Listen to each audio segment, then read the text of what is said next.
Okay, welcome to this part where we're looking at our D minor chord. I'm going to show you this one. There's a couple of problems that generally stem with this one, very similar to the D major chord. What you're going to have to start feeling now is this idea of memorising these chord shapes, not relying on the visual cues that I'm giving you on the lesson here. You want to be able to memorise the shapes. And I'm going to give you a couple of ideas of how to memorise some of the shapes that you've been looking at for chords, because you're going to start expanding your dictionary. You're going to probably have about between 8 and 10 chords that you're going to have to memorise before we can start really cracking on some songs and memorising songs and structures and things like that. So keep that in mind, that you want to memorise these chords, so don't rely too much on the visual cues once you've fretted the chord for the first few times. Okay, so let's zoom in. D minor chord coming right up. I'm going to tell you about all the problems that might arise. So let's get zoomed in on the fretboard for D minor. Okay, we're on the fretboard. We're ready for D minor chord. You should have your guitar, by the way, when you're doing this, not just watching it casually from an office or from school or wherever you are. Make sure you got a guitar with this because it's quite important. Okay, D minor. It's got an open string and it's got 3 fretted notes, so you're playing 4 strings in total. The first one that we're going to worry about, we're going to do it the same way as before. Hand position, cupped on the fretboard. This bit electrified, so don't touch it. Thumb just poking over the top. Then we're going to line up the notes. First fret, first finger, first string. Fairly easy to remember that one. Make sure it's fretted clearly, not too far back, not too far forward. On the fret, let's hit that note. Should sound something like that. If not, adjust. Follow the lessons beforehand, where I give you plenty of tips on how to deal with this. Next finger then, second finger. You're going to jump over to the 2nd fret on the G string, sometimes called the 3rd string. Make sure again that the first finger doesn't move around when you bring in this 2nd finger, because you've made sure that that's fretted correctly. You don't want to bring the 2nd finger in and then it suddenly go somewhere awry, too far back or too far forward. So, 2nd finger on the G string here. Let's play that note on its own. Should sound something like that if your guitar is in tune. Next one, 3rd finger, where the problems start arising. So with these two in place, be careful not to move them out of position. Make sure that when you place the 3rd finger, it's not going to move out of position. So the 3rd finger then comes down onto this fret here, just behind the fret there. That's the 3rd fret on the B string. So you've got that in place. Let's pluck that note on its own 3rd finger. Usually most people get the 3rd finger, but what happens with the 3rd finger on this chord, interestingly, is not only does it mute the string below it, like it usually does on the chords, but if you're not doing it correctly, it will actually mute the string above it as well. The one that the 2nd finger is trying to bring out, it's going to mute that one. So, to make sure that doesn't happen, the reason that happens is because you're stretching quite far with the 3rd finger. It kind of lays flat like this. But you wanted to obviously avoid that by bringing the hand round as much as possible, making sure you're not touching the bottom of the fretboard. And the 3rd finger might not be able to reach all the way to the 3rd fret here, all the way just behind. It might want to tuck in just behind here. Let it go about halfway, even if it means just sort of bringing it forward and then pushing down to keep it in place.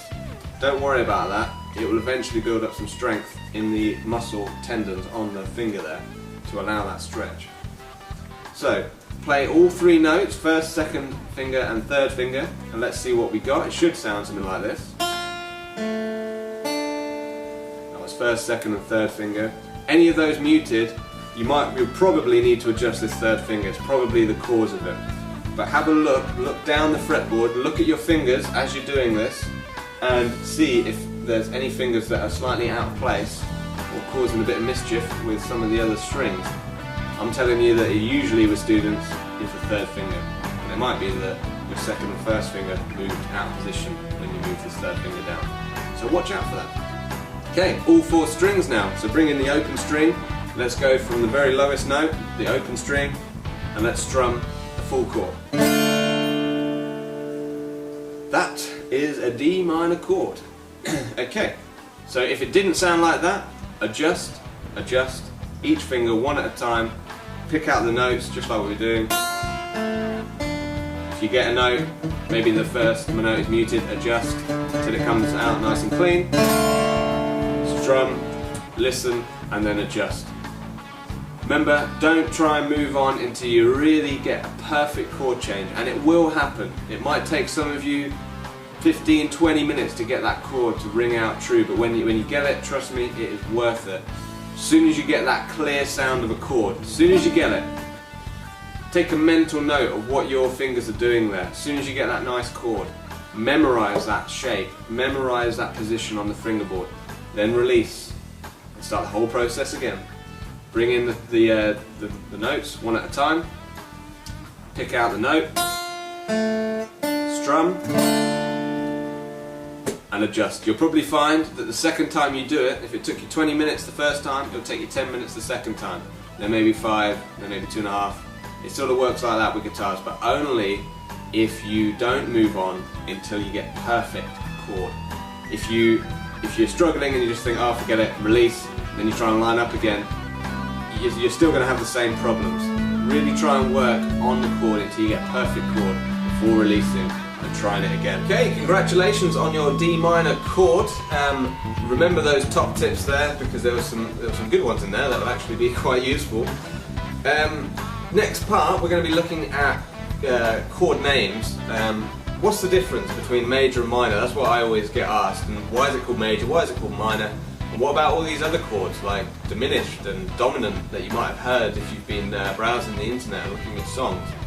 I'm going to talk to you a little bit about chord qualities and scrub away any of the myths that surround chord qualities and just set the record straight so that you don't get any confusion in the future. That's going to be a very small part. Then we're going to be looking at playing some songs with your newfound chord dictionary, which now features 6 chords altogether. You've got your E major, A major, you've got D major, and then you've got A minor, E minor, and D minor. You've got the major and minor of each of the chords that we've learned.